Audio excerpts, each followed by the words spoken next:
दुआ जी, इतने दिन हो गए ईपीएस 95 के मुद्दे पे जो बातें चल रही है कि अब मिलेगा आखिर ईपीएस 95 7,500 रुपए प्लस डीए और मेडिकल सुविधा कब मिलेगा? जर्नलिस्ट महोदय, हमारी सरकार और मन की सरकार और मोदी है तो मुमकिन है, जब इनका दिल करता है तो किसी राज्य में जाते हैं, कुछ पैकेज दे देते हैं, बाढ़ से प्रभावित उनको कुछ पैकेज दे के निकल गए, बाकी मरो। ऐसे ही हमारा मणिपुर चलता रहा, वो जा करके कुछ पैकेज देके बाकी मरो खपो कुछ हो गया। तो ये बतौलाबाजी जुगलाबाजी होता है। दूसरी तरफ हमारी ईपीएस 95 जो ईपीएफओ एक बना हुआ है संगठन, जिसमें सरकार में काम करने वाले लोग जो बुजुर्ग हैं, उनका जो पैसा कटता है फंड, जिसको मरते दम तक उनको एक पेंशन के रूप में मिलता है, वो 1600 करोड़ से ज्यादा पैसा बार बार मीटिंग होता है फाइनेंस मिनिस्ट्री में, लेबर मिनिस्ट्री में, महिमा मालिनी, वो बीजेपी के लोग, हमारे फाइनेंस मिनिस्ट्री, हमारे जो है प्रधानमंत्री सब वादा करते हैं, मैं 7,500 प्लस मेडिकल फैसिलिटी और भी तमाम फैसिलिटी दूंगा। हम आपको श्रद्धे मानते हैं, हम आपका सम्मान करते हैं, आप लोग सीनियर सिटीजन हैं, आप लोग बुजुर्ग हैं, घबराइए नहीं, मोदी है तो मुमकिन है। लेकिन हैरानी तब होती है जब वही पैसा, उन्हीं बुजुर्गों का पैसा हड़प जाते हैं, खा जाते हैं, प्रचार प्रसार में, आंदोलन में, राजनीतिक में, अपनी पार्टी को चमकाने में खर्च कर देते हैं। और फिर कहते देंगे, कब देंगे?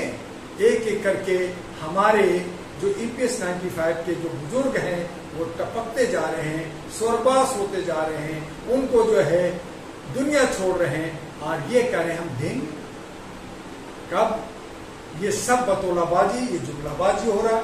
और इसके लिए हमारे दिल्ली के जंतर मंतर में न जाने कितनी बार आंदोलन हुआ, कितनी बार धरना प्रदर्शन हुआ, बॉम्बे के आजाद मैदान में हुआ, नागपुर में हुआ, कई राज्यों में हुआ, और सरकार से बार बार मीटिंग हुआ, आश्वासन पे आश्वासन मिला ठेंगा। यही ठेंगा बार बार दिखाते हैं, और हम विश्वास करते हैं कि मेरा मोदी है, मेरा प्रधानमंत्री है, और ये जरूर हमारा इज्जत करेगा, सम्मान करेगा, अपनी माता का सम्मान करता है तो हम जो बुजुर्ग माता और पिता हैं उसका भी सम्मान करेगा। लेकिन भेदभाव से जहां ग्रसित हो, जहां ये सरकार सिर्फ खाना जानती है, दोस्तों को फायदा पहुंचाना चाहती है, बाकी को लूटना चाहती है, ऐसे सूरत में हम सिर्फ आस और उम्मीद लगा के जी रहे हैं। कब तक जिएंगे ये देखते रहिए। मैं मर जाऊंगा, मेरे साथी मर जाएंगे, फिर आवाज कौन देगा, इसका इंतजार हमारी सरकार कर रही है, जो सेम और बहुत ही ज्यादा निंदनीय है। यही अगर देखा जाए, राज्यों को फंड देने के लिए सरकार के पास पैसा बहुत है, लेकिन पेंशनरों को पैसा देने के लिए नहीं इनके पास। इनकी सरकार का नितिन गडकरी जो हमारा जो है सड़क और व्यवस्था को, परिवहन को देख रहे, उन्होंने कहा पब्लिक में पैसे की कोई कमी, नीयत हमारी होनी चाहिए, हमारी सोच अच्छी होनी चाहिए, हमारी प्लानिंग अच्छी होनी चाहिए। सभी राज्यों से खूब पैसा आता है, जीएसटी से खूब आता है, टोल टैक्स से खूब पैसा आता है, अन्य कई रास्तों से खूब पैसा आता है, लेकिन उसका वितरण की समस्या है।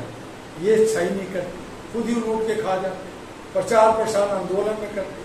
तब मैंने कहा कि साहब, जिस तरह से बैलेट पेपर हटा, करोड़ों खर्च होता था, बहुत सारे समय लगता था, आया ईवीएम मशीन आया, ईवीएम में भी बहुत पैसा, वीवीपैट आया, इसमें भी पूरा इलेक्शन कमीशन, बड़े सारे पदाधिकारी, करोड़ों अरबों रुपया खर्च होता है।